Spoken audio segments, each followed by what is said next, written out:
So by now you have probably seen these really long lines in airport security across the country. You may have even stood in one yourself.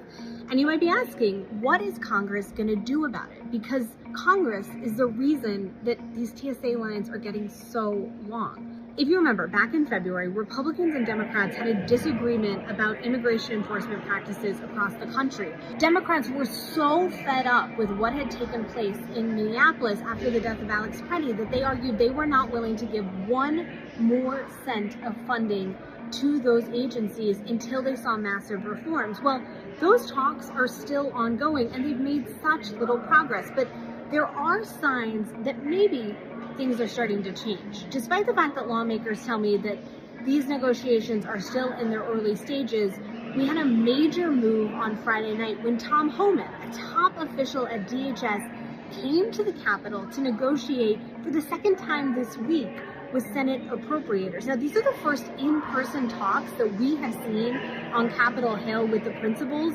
in weeks. And that perhaps is a sign that everyone is getting the message that something has to change. Now, Democrats are also continuing to go to the floor, trying to get Republicans to agree to fund just TSA, just FEMA, and just Coast Guard, while they continue to try and find a way forward on this immigration enforcement question.